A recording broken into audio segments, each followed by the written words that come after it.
Class eighth. अब मैं आपको आपकी हिंदी की पूरक पाठ्यपुस्तक भारत की खोज से पाठ 3 से बेटा बुद्ध कथा विषय से समझाने जा रही हूँ। बुद्ध की वह संकल्पना जिसे प्यार से भरे अनगिनत हाथों ने बेटा पत्थर, संगमरमर और कांसे में ढाल कर आकार दिया। मतलब कि बुद्ध कथा पे बेटा बुद्ध कथा के बारे में कह रहे हैं कि बुद्ध की वह संकल्पना जिसे बेटा प्यार से अनगिनत हाथों ने पत्थर, संगमरमर और कांसे में ढालकर आकार दिया।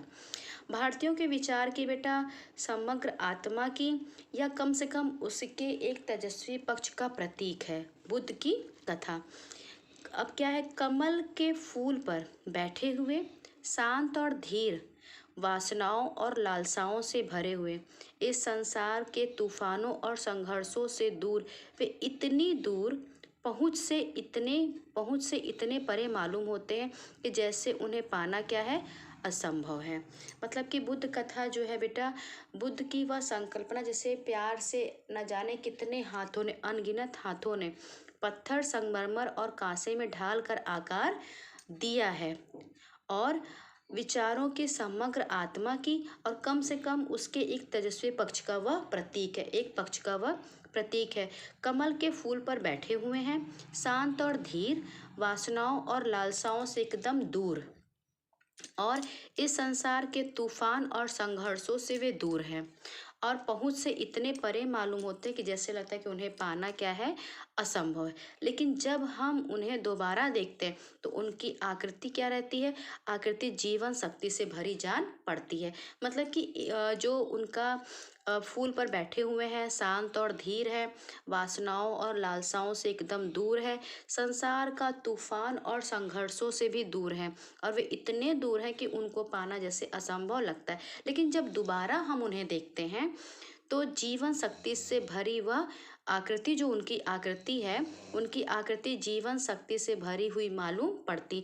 युग पर युग बेटा बीतते चले जा रहे हैं पर बुद्ध हमसे दूर नहीं मालूम होते। मतलब कि युगों पर युग बीतता जा रहा है लेकिन बुद्ध हमसे दूर है ऐसा मालूम नहीं होता है, बुद्ध हमसे दूर नहीं मालूम होते। उनकी वाणी हमारे कानों में धीमे स्वर में कहती है, हमें संघर्ष से भागना नहीं चाहिए। मतलब कि बुद्ध की वाणी हमेशा जो है धीमे धीमे स्वरों में कहती है कि हमें संघर्ष से भागना नहीं चाहिए बल्कि शांत दृष्टि से उसका मुकाबला करना चाहिए और जीवन में विकास और प्रगति के और बड़े अवसरों को देखना भी चाहिए। बुद्ध के बारे में हम सोचते हुए आज भी एक जीती जागती थरथराहट पैदा करने वाली अनुभूति से हम आज भी गुजरते हैं।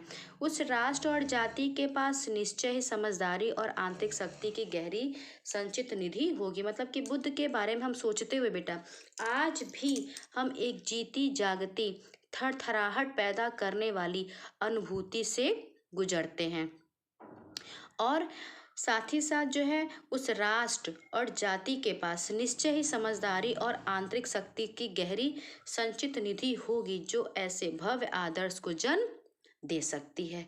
ये बेटा किसके बारे में कहा गया, ये सब बुद्ध, महात्मा बुद्ध के बारे में कहा गया। चंद्रगुप्त और चाणक्य, मौर्य साम्राज्य की स्थापना। अब बेटा मौर्य साम्राज्य की स्थापना और चंद्रगुप्त और चाणक्य के बारे में आपको समझना है। भारत में बौद्ध धर्म का प्रचार बेटा धीरे धीरे हुआ। भारत में बौद्ध धर्म का जो प्रचार हुआ वह धीरे धीरे हुआ। मूल रूप में यह बेटा क्षत्रिय आंदोलन था और शासक वर्ग और पुरोहितों के बीच में क्या था, संघर्ष का प्रतिनिधित्व करता था। पश्चिम प्रदेश में मतलब पश्चिमोत्तर प्रदेश है बेटा सिकंदर के आक्रमण से इस विकास को आगे बढ़ाने में विशेष मदद मिली। मतलब कि सिकंदर का जब आक्रमण हुआ तो इस विकास को बढ़ाने में और भी ज़्यादा सहायता मिली। उसी समय बेटा दो अद्भुत व्यक्ति सामने आए, विलक्षण शक्ति वाले आदमी जो है दो व्यक्ति आए जिन्होंने बदलती हुई परिस्थितियों का लाभ उठाया और लाभ उठाते हुए उन्हें अपनी मर्जी के मुताबिक जो है ढाल लिया। इसमें से बेटा एक थे चंद्रगुप्त मौर्य और उनके मंत्री और मंत्री और सलाहकार चाणक्य, मतलब एक दो व्यक्ति थे बेटा, वह सामने आए, विलक्षण थे और सामने आए। उन्होंने क्या किया, बदलती हुई परिस्थितियों का लाभ उठाते हुए अपनी मर्जी के अनुसार जो उसे ढाल दिया। तो ये थे चंद्रगुप्त मौर्य और उनके मंत्री, उनके मित्र और मंत्री, उनके सलाहकार चाणक्य। मतलब कि उनके मित्र थे, एक तो स्वयं चंद्रगुप्त मौर्य, दूसरे उनके मित्र, मंत्री और सलाहकार चाणक्य। इन दोनों का मेल बहुत कारगर साबित हुआ। मतलब कि चंद्रगुप्त मौर्य का बेटा और चाणक्य का जो मेल जोल था वो बहुत ज़्यादा कारगर साबित हुआ। दोनों मगध के उस शक्तिशाली नंद साम्राज्य से निकाल दिए गए थे। ये दोनों बेटा मगध के उस शक्तिशाली नंद साम्राज्य से निकाल दिए गए थे, जिसकी राजधानी, अब आइए बेटा पेज नंबर 42 पर, जिसकी राजधानी पाटलिपुत्र थी, जिसकी राजधानी पाटलिपुत्र थी। दोनों जो है, ये दोनों पश्चिमी उत्तर प्रदेश में तक्षशिला गए और उन यूनानियों के संपर्क में आ गए जिन्हें सिकंदर ने वहां नियुक्त किया था। फिर चंद्रगुप्त की भेंट जो है खुद ही अपने आप ही सिकंदर से हो गई। मतलब चंद्रगुप्त मौर्य और बेटा चाणक्य, ये मगध के उस शक्तिशाली नंद साम्राज्य से निकाले गए, जिसकी राजधानी क्या थी, पाटलिपुत्र। और ये दोनों जो है पश्चिमी उत्तर प्रदेश में तक्षशिला गए और फिर वहाँ पर यूनानियों के संपर्क में ये दोनों आ गए। और आने के बाद वहाँ पर सिकंदर ने बेटा वहाँ पर नियुक्त किया था, और फिर मतलब यूनानियों को सिकंदर ने नियुक्त किया था। और फिर वहाँ पर बेटा चंद्रगुप्त की जो भेंट है वह सिकंदर से हो गई। चंद्रगुप्त और चाणक्य ने राष्ट्रीयता का पुराना लेकिन नवीन नारा बुलंद करके विदेशी आक्रमणकारियों के खिलाफ लोगों को उत्तेजित कर दिया। चंद्रगुप्त और चाणक्य ने बेटा जो है राष्ट्रीयता का मतलब चंद्रगुप्त और चाणक्य ने जो राष्ट्रीयता का जो पुराना और जो नवीन नारा था उसे बुलंद किया, और बुलंद करके विदेशी आक्रमणकारियों के विरुद्ध लोगों को इन दोनों ने उत्तेजित भी किया और यूनानी सेना को खदेड़कर तक्षशिला पर अधिकार कर लिया। इन दोनों को मतलब चंद्रगुप्त मौर्य को बेटा और चाणक्य को, इन दोनों को मगध में जो है नंद साम्राज्य से निकाल दिया गया था। और ये दोनों फिर कहाँ आ गए, पाटलिपुत्र। और पाटलिपुत्र में जब आए तो दोनों जो है निकाल दिया गया था, वहाँ से निकाल दिया गया था, जिसकी राजधानी थी पाटलिपुत्र। और ये दोनों बेटा पश्चिमी उत्तर प्रदेश में फिर तक्षशिला गए और फिर वहाँ पर जाकर के यूनानियों के संपर्क में आ गए। और यूनानियों को बेटा सिकंदर ने जो है नियुक्त कर रखा था। चंद्रगुप्त की भेंट वहाँ पर सिकंदर से हुई। चंद्रगुप्त और चाणक्य ने क्या किया बेटा कि जो राष्ट्रीयता का नारा था उसे बुलंद किया और विदेशी आक्रमणकारियों के खिलाफ लोगों को फिर उत्तेजित किया। और उसके बाद यूनानी सेना को बेटा जो है खदेड़ कर पूरे तक्षशिला पर अपना अधिकार दोनों ने कर लिया। राष्ट्रीयता की बेटा पुकार सुनकर बहुत से लोग जो थे वह चंद्रगुप्त के साथ अब हो गए। उन्हें साथ लेकर चंद्रगुप्त अब पटना पहुंच गया। मतलब कि पहले तो उसने क्या किया, यूनानी सेना को खदेड़कर तक्षशिला पर अधिकार कर लिया, और उसके बाद बेटा राष्ट्रीयता के पुकार को सुनकर बहुत से लोग थे जो चंद्रगुप्त के साथ ही हो गए। और बेटा अब चंद्रगुप्त पटना तक पहुंच गया।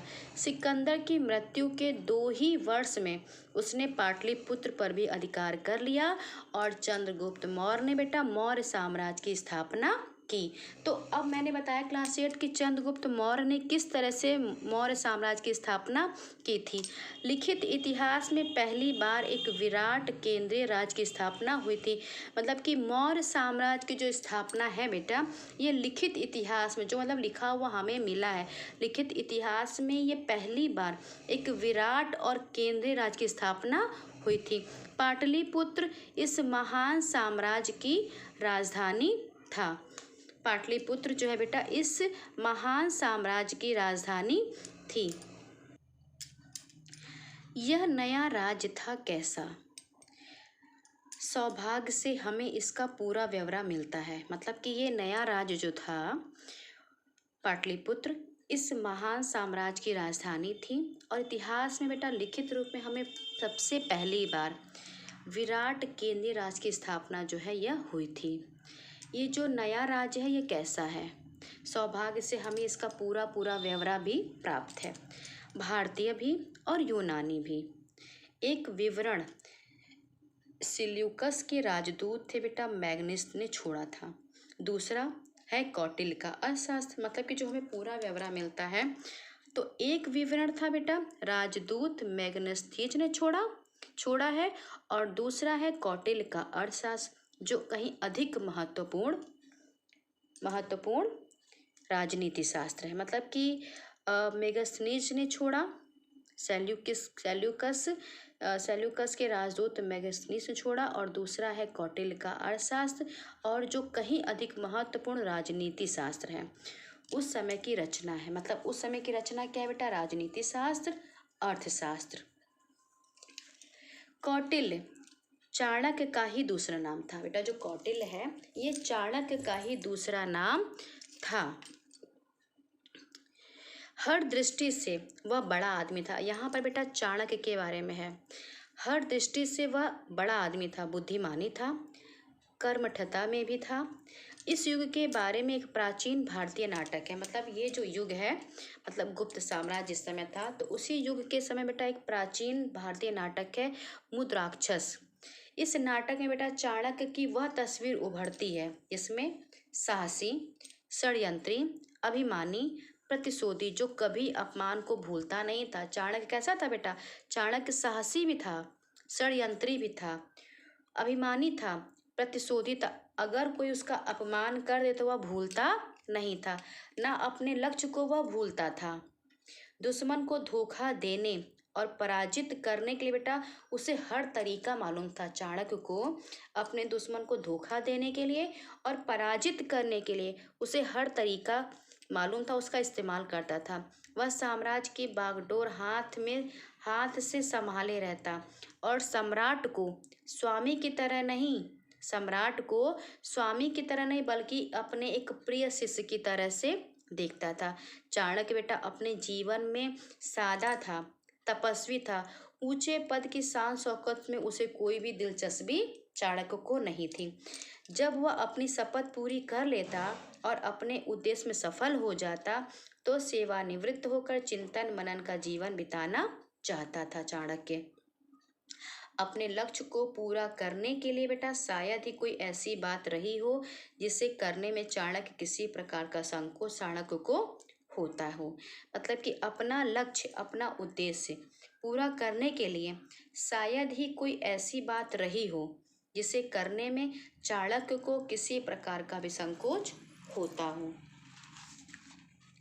चाणक्य के अर्थशास्त्र में व्यापक स्तर पर अनेकानेक विषयों पर लिखा है। चाणक्य ने लिखा है अर्थशास्त्र, तो अर्थशास्त्र में बेटा उसने बहुत सारे विषयों पर लिखा है। उसने शासन के सिद्धांत, व्यवहार के लगभग सभी पहलुओं पर विचार किया है। मतलब चाणक्य ने शासन के जितने भी सिद्धांत होते हैं और जो व्यवहार होते हैं लगभग उसने सभी पहलुओं पर विचार किया है। इसमें चंद्रगुप्त की विराट सेना का विस्तार से वर्णन उसने किया है। चाणक्य का कहना है कि केवल संख्या से कुछ नहीं होता, अगर बहुत सारी संख्या हो जाए तो उससे कुछ नहीं होता, बल्कि अनुशासन और उचित नेतृत्व के अभाव में वे बोझ बन जाते हैं। मतलब कि उनका कहना है चाणक्य का कि अगर हमारे पास बहुत बड़ी संख्या है तो उससे कुछ नहीं होता है, अनुशासन और उचित सही नेतृत्व का अगर अभाव है तो वही संख्या क्या बन जाएगी, बोझ बन जाएगी। इसमें रक्षा और किलेबंदी के बारे में भी बताया गया है। मतलब कि अर्थशास्त्र में किस प्रकार से रक्षा की जाती है और किलाबंदी की जाती है उसके बारे में भी बताया गया है। अब देखिए पुस्तक में चर्चित विषय क्या है। विषयों में व्यापार, वाणिज्य, कानून, न्यायालय, नगर व्यवस्था, सामाजिक रीति रिवाज, विवाह, तलाक, स्त्रियों के अधिकार, कर, लगान, कृषि, कारखानों को चलाना, दस्तकारी, मंडियाँ, बागवानी, उद्योग धंधे, सिंचाई और जल मार्ग, जहाजरानी, निगमें, जनगणना, मत्स्य उद्योग, कसाई खाने, पासपोर्ट और जेल सब शामिल है। इसमें बेटा विधवा विवाह को भी मान्यता दी गई है और विशेष परिस्थितियों में तलाक को भी मान्यता दी गई। ये सारी बातें बेटा हमें कौटिल्य के अर्थशास्त्र से ही पता चलती हैं। अपने बेटा राज्याभिषेक के समय राजा को इस बात की शपथ लेनी पड़ती थी कि वह प्रजा की सेवा करेगा, उसका सुख और उसकी प्रजा के सुख में होगा। मतलब कि उसका सुख उसकी प्रजा के सुख में होगा, उसकी खुशहाली में है।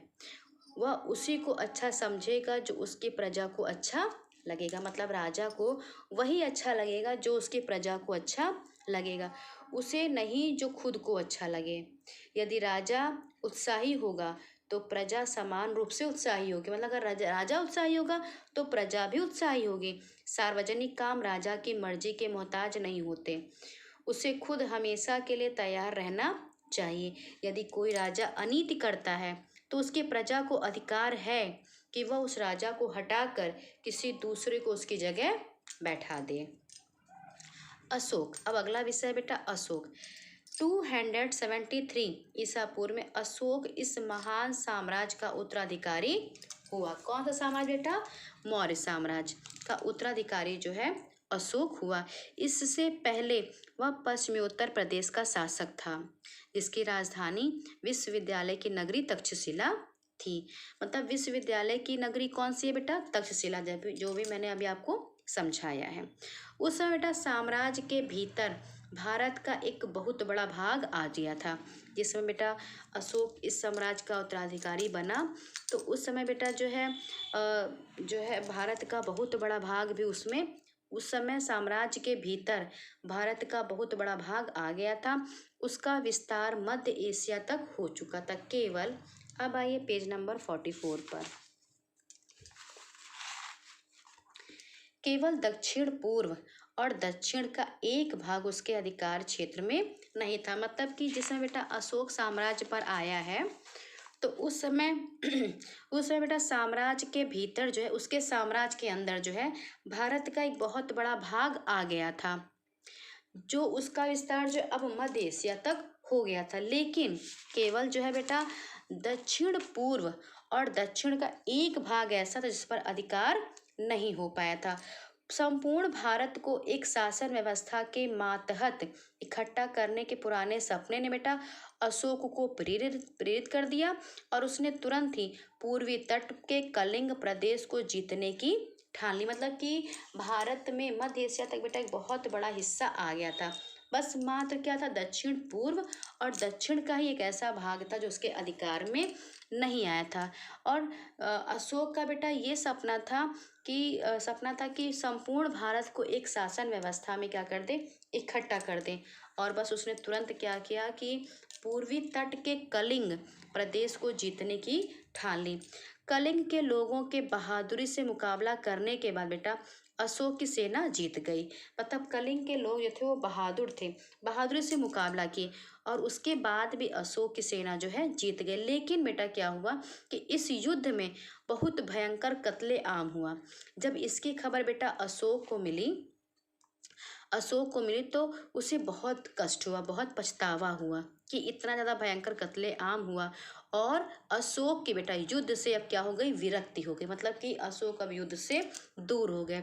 बुद्ध की शिक्षा के प्रभाव से उनका मन जो है अब दूसरे विजय को हासिल करने और साहसिक काम करने की ओर घूम गया। मतलब कि इतना ज़्यादा युद्ध में जो है बेटा कत्लेआम हुआ और जब खबर इसकी अशोक को मिली तो उन्हें पछतावा हुआ और उन्होंने अपना जो मन है युद्ध से विरक्त हो गई। बुद्ध की शिक्षा का प्रभाव हुआ और उससे उनका मन जो है बेटा दूसरे क्षेत्रों में विजय हासिल करने और साहसिक काम करने की ओर घूम गया।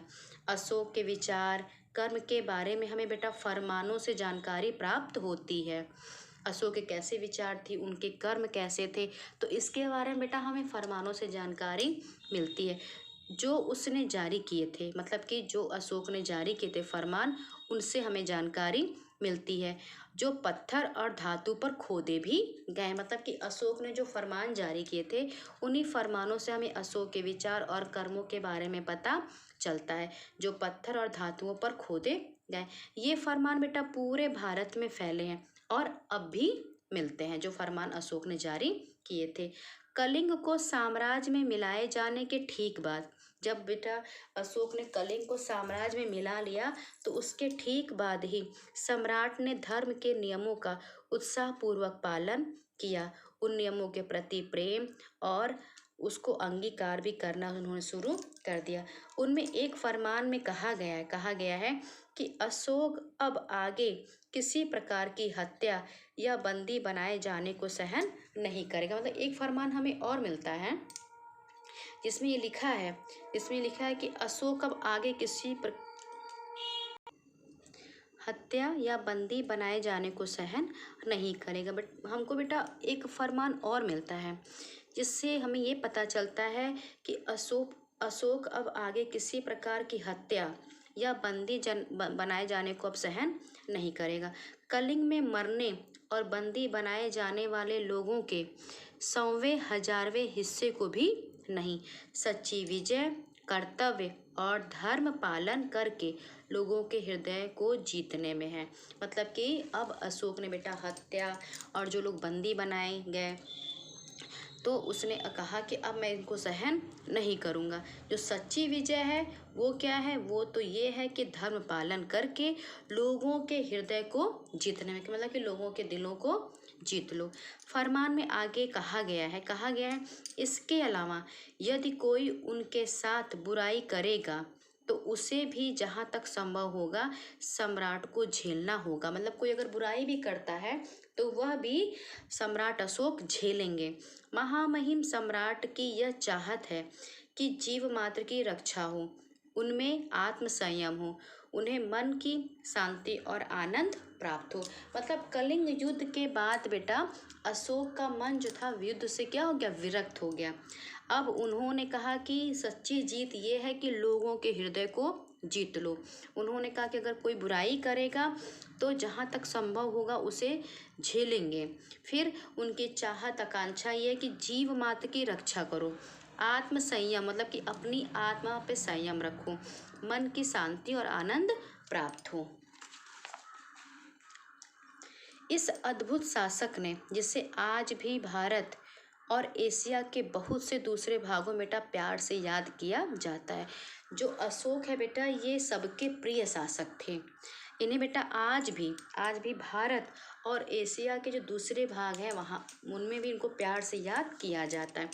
अपने आप को बुद्ध की शिक्षा के प्रचार में, भलाई में, नेकी में, सद्भाव में, काम में और प्रजा के हित के लिए बेटा सार्वजनिक कार्यों के प्रति अशोक ने अपने आप को समर्पित कर दिया। मतलब कि सार्वजनिक कार्य, भलाई, सद्भाव, प्रजा का कल्याण, उसमें अपने आप को पूरी तरह से अशोक ने समर्पित कर दिया।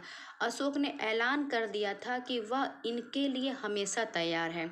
हर स्थान पर, हर समय सरकारी कर्मचारी जनता के कार्यों के बारे में उसे बराबर सूचना देते रहे। मतलब कि उनके यहाँ जो विभाग में उनके यहाँ जो कर्मचारी थे बेटा वह जनता के कार्यों के बारे में अशोक को हमेशा सूचना बराबर देते रहे। चाहे जिस समय और जहाँ भी हो वह लोक हित के लिए अवश्य काम करेगा। कौन? अशोक। खुद कट्टर बौद्ध होने पर भी उसने दूसरे धर्मों को बेटा बराबर आदर दिया। अशोक जो है बेटा बौद्ध धर्म को मानते थे, उसके बाद भी जो दूसरे धर्म थे उनको भी अशोक आदर देते थे। अशोक बहुत बड़ा निर्माता भी था। उसने अपनी कुछ बड़ी इमारतों को बनाने में मदद के लिए विदेशी कारीगरों को भी रखा था। मतलब कि अशोक जो था बेटा बहुत बड़ा निर्माता था, मतलब कि निर्माण करता था। बहुत सारी इमारतों को बनाने के लिए बेटा उसने विदेशी कारीगरों को भी रखा था। यह नतीजा एक जगह इकट्ठे बने स्तंभों के डिजाइन से निकाला गया जो कि पर्सिपोलिस की याद दिलाते हैं। लेकिन इस शुरू में मूर्तिकला और दूसरे अवशेषों में भारतीय कला परंपरा की विशेषता दिखाई पड़ती है। अशोक बेटा 41 साल तक लगातार शासन करने के बाद ईसा पूर्व 232 में अशोक की मृत्यु हो गई। H.G. वेल्स ने बेटा अपने आउटलाइन ऑफ हिस्ट्री में उनके बारे में लिखा है। क्या लिखा है देखिए, उन्होंने लिखा है कि बादशाहों के दसियों हजार नामों में जिसने इतिहास के पृष्ठ भरे, मतलब कि इतिहास के जो पृष्ठ है बेटा दसियों हजार नामों से भरे हैं, जिनमें बड़े बड़े राजे महाराजे शहंशाह और नामी गिरामी शासक शामिल हैं। अशोक का नाम अकेला सितारे की तरह चमक रहा है। मतलब कि इतिहास के जो बेटा पृष्ठ है उस पर हजारों नाम हैं, राजे महाराजे शहंशाह नामी गिरामी शासक है, लेकिन अशोक का अकेला ऐसा नाम है जो सितारे की तरह चमक रहा है। वोल्गा से जापान तक आज भी उसका नाम आदर के साथ ही लिया जाता है। क्लास 8 यहाँ बेटा आपका पाठ 3 समाप्त हो गया है। और जो भी बेटा आपको क्वेश्चन आंसर कॉपी वर्क दिया जाएगा आप उसे समय से पूरा कर लीजिएगा। अब बेटा मात्र आपका पाठ 4 एक शेष रह गया है जो आपको समझा देंगे हम। आज आपको क्या करना है बेटा, आज आपको अशोक के बारे में पढ़ना है, साथ ही साथ बेटा आपको मौर्य साम्राज्य की स्थापना कैसे हुई ये पढ़ना है, चाणक्य किस प्रकार का व्यक्ति था ये भी आपको आज पढ़ना है। अर्थशास्त्र से जो कौटिल्य द्वारा लिखी है उससे हमें किस किस बातों की, मतलब किन किन बातों की हमें अपने भारत के बारे में पता चलता है, इतिहास के बारे में पता चलता है। क्लास 8 आज बेटा आप ये भी पढ़ेंगे।